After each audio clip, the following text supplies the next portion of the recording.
Hello, hello, bienvenue dans ce replay diffusé pour vous faire découvrir ou redécouvrir Alexandre Gandon, un de mes premiers invités qui a accepté de témoigner au tout début de son aventure entrepreneuriale et qui a remporté du coup la palme des écoutes de ce podcast.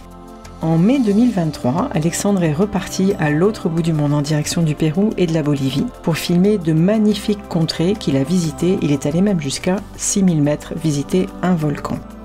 Les photos qu'il a diffusées sur les réseaux sociaux augurent de ce que les Sweet Papi et Sweet Mami vont pouvoir regarder dans les structures avec des lunettes en réalité virtuelle. Allez, je vous laisse imaginer des vestiges incarts et de réécouter bien entendu cet épisode dont je vous parlais au tout début. Bonne écoute!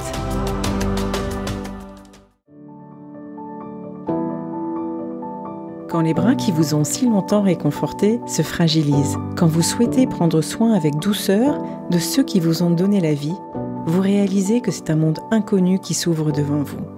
Vous êtes proche aidant. Et la vocation de Sweet Papi Podcast est justement de vous aider à rendre ces moments agréables et mémorables pour maintenir votre équilibre de vie et une relation pleine d'amour avec eux. Nous vous parlons de toutes les ressources positives, les solutions alternatives et les approches actuelles.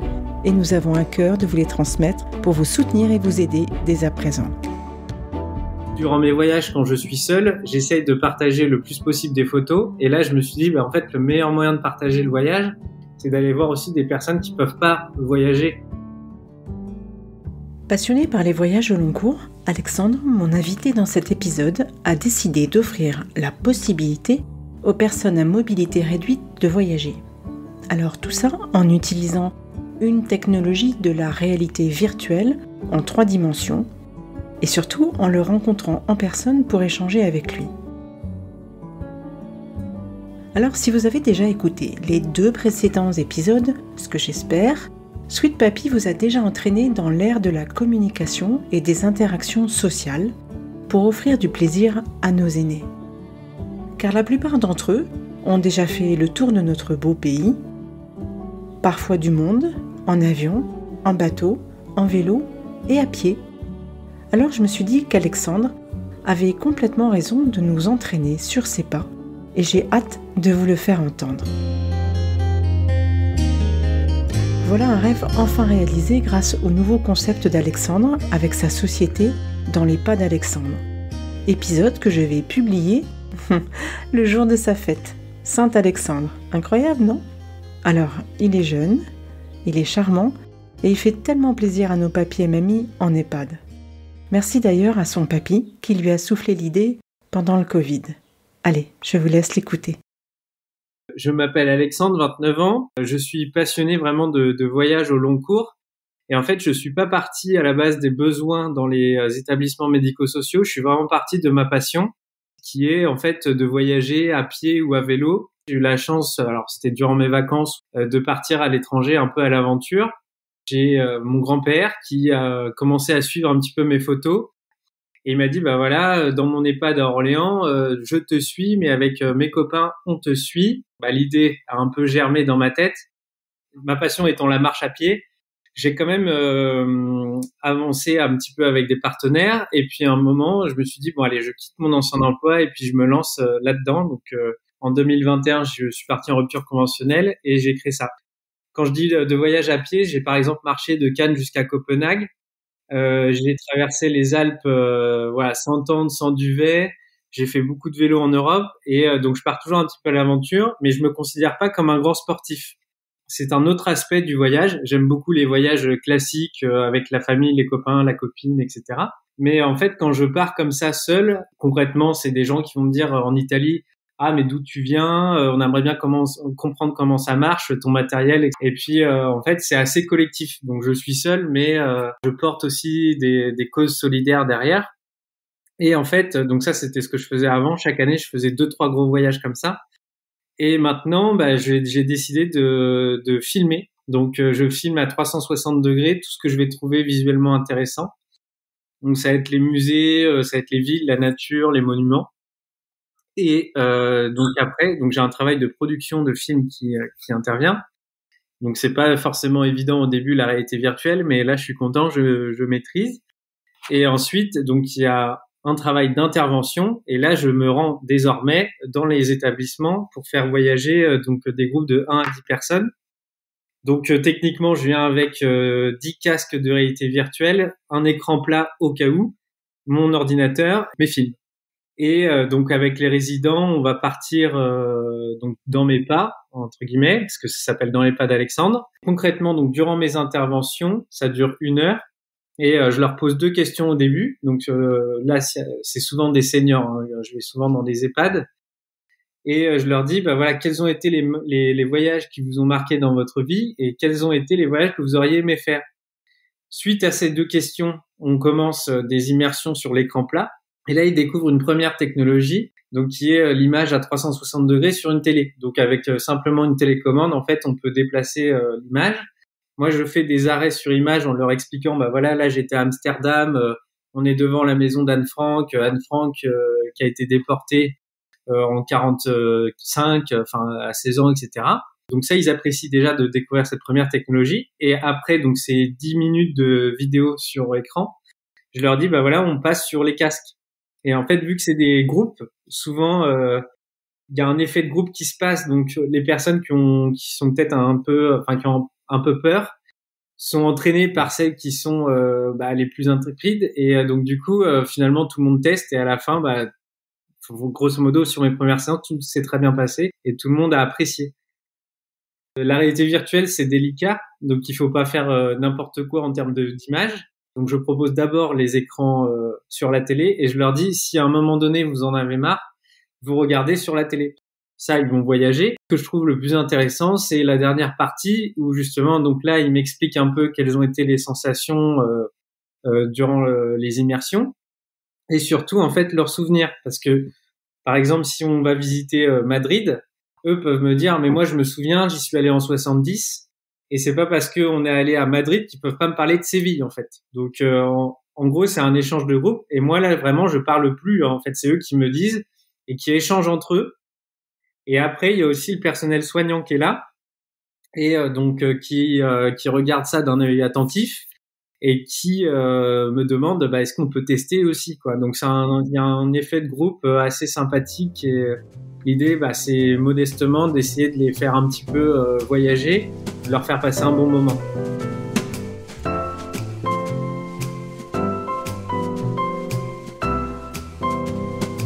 Alors comment passe-t-on de son job à Paris à une vision en 3D ? Et en fait, il y a eu un moment où j'en ai eu marre de prendre le métro pour aller chez mes clients et je me suis dit que j'allais utiliser mes jambes. Donc c'est comme ça que j'ai commencé à marcher en fait il y a 5-6 ans. Et Paris est devenu très très très petit en fait. Et à un moment donné, je me suis dit bon, quelle est la meilleure région en France pour la rando ? Et donc c'était le sud-est parce que ici le taux d'ensoleillement est incroyable et il y a la montagne et la mer. Voilà. Je me suis dit où est-ce que je vais, puis finalement c'est mon travail qui m'a amené à Nice, mais donc à Cannes. Et là, moi, je suis ravi de commencer ici aussi parce que en fait, il y a beaucoup de personnes âgées, mais il y a aussi beaucoup d'établissements qui vont vers les enfants. Il y a beaucoup d'associations, qui sont reconnues au niveau national qui aident les enfants en situation de handicap ou qui ont le cancer. Donc, je pense aux associations comme Association Léo, Aviation Sans Frontières, la Maison Adrien, etc. Il y a beaucoup de choses et je me suis rendu compte qu'ici, il y avait quand même une certaine solidarité. Et donc, du coup, durant mes voyages, quand je suis seul, j'essaye de partager le plus possible des photos. Et là, je me suis dit, en fait, le meilleur moyen de partager le voyage, c'est d'aller voir aussi des personnes qui peuvent pas voyager, en fait. Et qui peuvent plus, oui, ou qui peuvent plus voyager. Le voyage, en fait, c'est sûr, c'est des images et des pays, mais eux peuvent me raconter beaucoup et m'apprendre, en fait, énormément sur leurs expériences de vie. Et en fait, ça apprend à relativiser les petits problèmes qu'on a dans la vie. Parce que quand on rencontre quelqu'un qui a le cancer, alors déjà, il y a une approche à avoir qui doit pas être condescendante. Et en fait, c'est ça que j'essaye d'aller chercher. C'est que eux m'apprennent aussi. Quand tu es sur place, du coup, tu te dis, bon, il faut que je prenne ça et ça, parce que ça peut servir à ce qu'on m'a dit. C'est ça, exactement. L'année dernière, quand j'avais fait j'avais fait Cannes-Genève à pied, 3 semaines dehors. Et en fait, au tout début, je m'étais dit, je le fais parce que j'apprécie la montagne et que j'ai envie de le faire. Et tout d'un coup, c'est justement l'association Léo que j'ai contacté et j'ai rencontré la présidente et dont l'enfant s'appelait Léo et il est décédé. Et en fait, quand on commence à marcher pour des causes ou pour des convictions, etc., on se sent vraiment porté. Et donc là, quand je vais voir des personnes d'un certain âge, j'ai rencontré une femme qui a 102 ans, et donc elle a testé mes casques, et elle me dit, mais tu sais, t'es un petit joueur, moi j'adore les voyages et tout, mais en rigolant, elle me dit, t'es un petit joueur, j'ai fait 2 fois le tour du monde, à l'époque ça coûtait tant d'argent, c'était pas simple et tout, et moi j'étais là en train de prendre des notes, quoi, parce que je lui disais, mais où est-ce que tu es allé? Moi j'aimerais bien y aller, il y a des tas de choses que je connais pas, donc et c'est ça que je trouve sympa. Et en fait, à la prochaine séance, elle va me ramener, j'en suis sûr, des anecdotes, des photos, etc. Parce que c'est vrai que en fait, ça c'est plein de petits outils qui à la fin forment un ensemble. Mais dans le temps, les gens écrivaient énormément, ils prenaient c'était des photographes. Alors il fallait gérer l'appareil photo d'une certaine manière. Ça prenait 2 heures pour faire une photo entre guillemets. Alors que maintenant, c'est vrai que bon, c'est différent. Hein, on a tous grosso modo des smartphones. Mais à l'époque, vraiment, les gens mettaient ça sur c'était du physique, les papiers, les photos, etc. Et donc, clairement, ils peuvent le ressortir. Donc oui, moi, au fur et à mesure de mes séances, alors je débute, mais c'est clairement ce que je veux voir, en fait. C'est les archives un petit peu. Tu es le retour des carnets de voyage. Là, avec le Covid, mon grand-père m'a dit, bah, je souffre, franchement, en confinement, etc. C'est dur. Ils ont été confinés avant tout le monde. Ça a duré longtemps. Et c'est pas fini. Il y a encore des moments où moi je peux pas venir parce que justement ils me disent, bah là, on est obligé de cloisonner l'EHPAD. Moi, si je peux venir et en 1 heure, on retravaille un peu les souvenirs et puis on va voir mes images, certes, mais ça reste que des outils, mais qu'on échange un petit peu. Et en fait, à la suite de ma séance, les gens vont continuer à travailler un petit peu entre eux, parce que certains, même s'ils sont là depuis 10 ans dans l'EHPAD, ne savaient pas qu'ils étaient partis parfois aux mêmes endroits. Et donc, c'est là où, en fait, ça m'intéresse, c'est que au sein même de l'EHPAD, les résidents se communiquent et s'échangent un peu leur voyage. J'ai rencontré pas mal de personnes qui disaient, mais moi, j'étais dans la marine, j'ai fait 195 pays. Donc 195 pays, en gros, il y en a 197 des pays. Et pourtant, quand on arrive, en tant qu'externe, on va dire, on se dit pas, cette personne-là a vécu des choses fantastiques, parce que forcément, elle est dans un EHPAD. Et en fait, c'est là où c'est intéressant, parce qu'on casse toute la barrière de l'âge. Et oui, c'est toujours aussi compliqué d'imaginer nos parents quand ils étaient jeunes.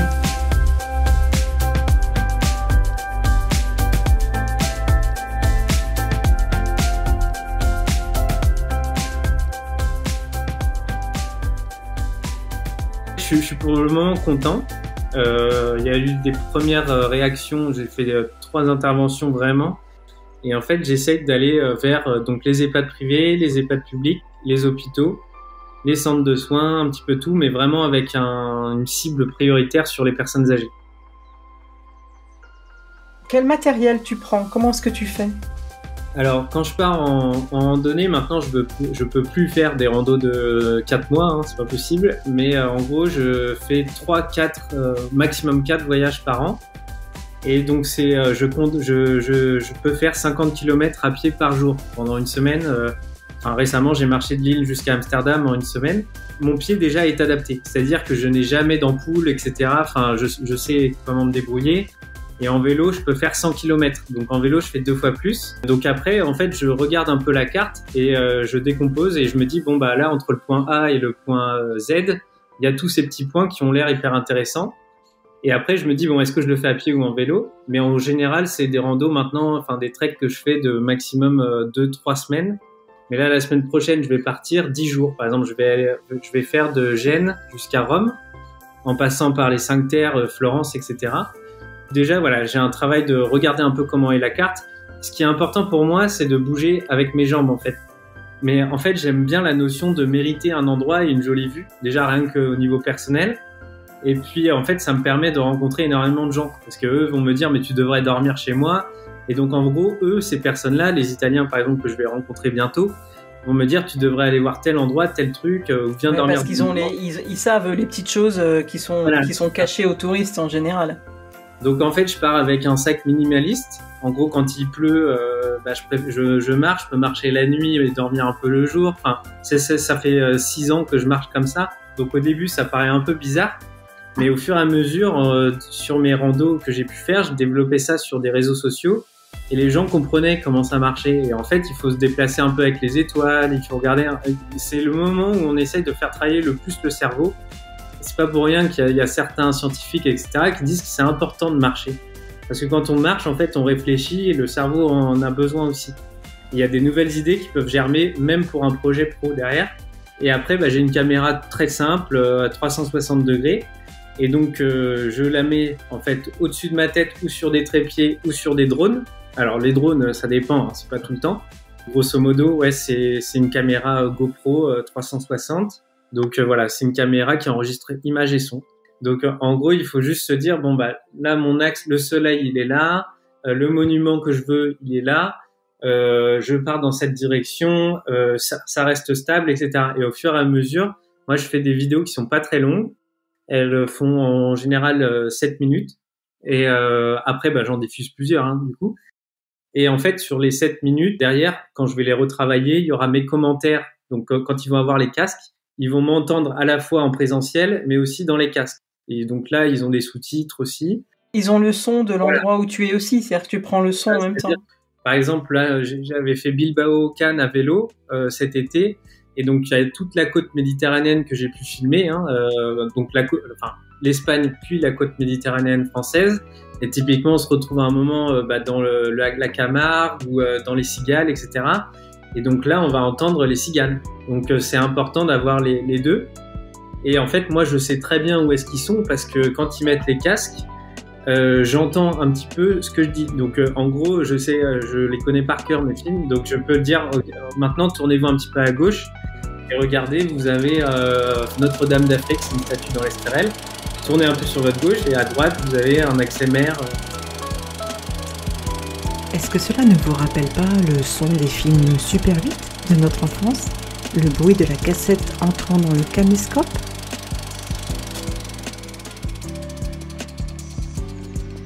De quoi tu aurais besoin? Si jamais vous pouvez partager le message aux personnes issues du médico-social qu'il y a une entreprise à Cannes qui papillonne dans toute la région PACA et qui est disposée à aller voir les personnes à mobilité réduite, moi ça m'aiderait beaucoup en fait. En tout cas, mille merci à toi et bon courage et bon voyage alors. Merci. À bientôt. Ciao, merci. En conclusion, même à un stade avancé, soit de la maladie, soit de l'âge, la vie continue. Il continue en fait d'avoir des envies d'expérience, ces expériences qui sont créées et mises à leur disposition avec des techniques parfois plus modernes que tous n'accepteront pas forcément ou ne pourront pas utiliser. Mais comme Alexandre l'a souligné, voir les autres interagir les stimule quand même pas mal. Et puis, les écouter raconter leurs souvenirs, les entendre partager et discuter entre eux ou avec les soignants, ça c'est cool. Et surtout, espérer que leur esprit vagabonde vers de plus jolis rêves d'antan. Alors il existe encore plein d'autres thérapies non médicamenteuses dont nous parlerons prochainement. En attendant, apporter des moments d'apaisement et rompre la monotonie à domicile, c'est la mission de Valérie, notre prochaine invitée. J'espère que cet épisode vous a plu et vous retrouvez dès la semaine prochaine. Si les thématiques abordées dans ce podcast vous ont intéressé ou vous êtes éventuellement concerné, retrouvez-moi également sur Instagram, Facebook ou contactez-moi par mail. Je me ferai un plaisir d'en discuter avec vous et pourquoi pas de vous interviewer. Pensez également à partager ce balado et pour profiter de la suite, abonnez-vous. Enfin, pour m'aider à le faire connaître, notez 5 étoiles sur Apple Podcast avec un petit commentaire. Allez, à très bientôt et d'ici là, prenez soin de vos proches.